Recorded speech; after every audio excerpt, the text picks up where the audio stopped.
Hello, Christmas. Written by Hector Vazquez Jr. Narrated by Jon Lobb.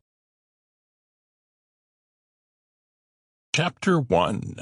The Christmas Wish.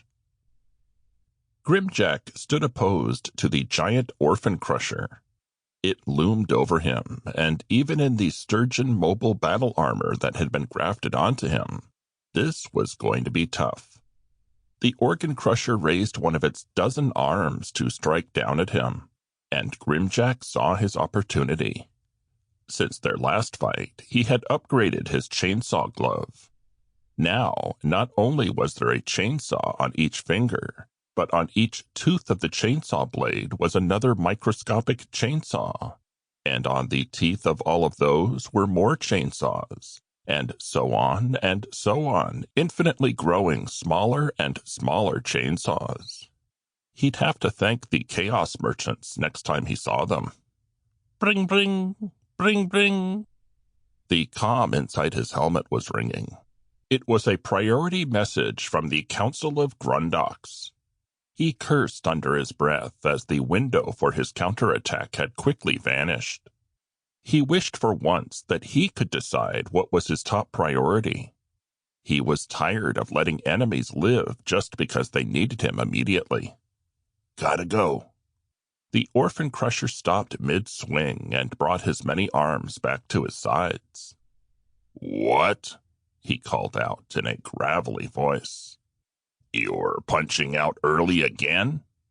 Council's orders, he grumbled through his staticky comm. The orphan crusher groaned and shook his monstrous, deformed head. You gotta just go independent like me, man. Freelance is the only way to live. Yeah, well, we don't always get what we wish for. Good luck, man. Though I'll definitely be the one to kill you next time. Yeah, right. I didn't even get to pull out my trump card. You and me both, brother. They both chuckled and waved goodbye as Grimjack got back into his deliverance pod. It was just a job, after all. No reason to get all worked up and hold grudges, especially not in his line of work. Grimjack fell asleep listening to Future Punk as his small pod traversed the stars. He may have been kitted out with some of the most advanced cybernetic armor and genetic modifications, but he preferred old-school music.